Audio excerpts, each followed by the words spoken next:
Tegnologie met menslikheid? Tegnologie maak ons vinniger, maar net menslikheid help ons floreer. Ons is geneig om tegnologie soms as 'n bedreiging te sien. En natuurlik kan jou selfoon se voortdurende lees of sogenaamde scrolling jou gesels, jou kontak met ander mense oorneem as jy dit nie binne perke hou nie. Maar tegnologie is net wat jy daarvan maak. Ek reken dat wanneer tegnologie en menslikheid saamwerk as vennote, kan dit verhoudings help verdiep en jou lewe eintlik voller maak. Al jou slimtoestelle, jou apps, jou digitale platforms kan jou wel isoleer, maar aan die ander kant, dit kan jou ook konnekteer.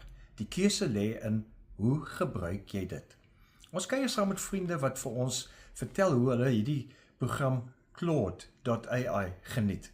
Een van die kunsmatige intelligensie apps wat 'n mens kry. En nou gesels ons meer as ooit, want ons stel ook in die goed belang. En ons leer by mekaar en ons deel inligting uit en ons kyk na watter oplossings dit mee vorendag kan kom vir besigheid, vir sport, vir vrae oor die lewe en noem maar op.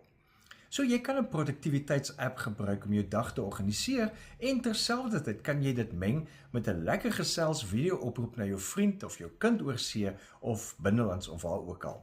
Of jy stuur nie net 'n kort getikte teks vir iemand nie, jy los ook 'n stemnota waar jou stemtoon, jou glimlag en jou liefde oordra. Is tog opvallend hoe die goeie mense stemtoon wel kan oordra, al sien jy nie die persoon se gesig nie.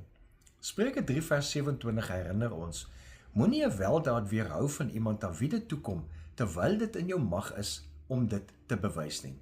Nou, dis presies wat Greenhouse en Powell beskryf. Wanneer verskillende lewensterreine en domeine geïntegreer word met mekaar, dan verruim en verryk hulle mekaar. Tegnologie word dan nie 'n muur nie, dit word eintlik 'n brug.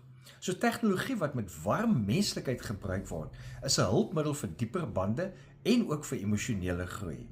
So gebruik vandag jou digitale vaardighede om dalk iemand te help. Gebruik jou toepassings om opreg te kommunikeer.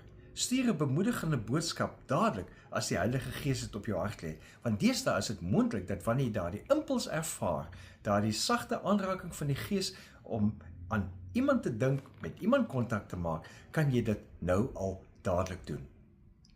Leef geïnspireerd.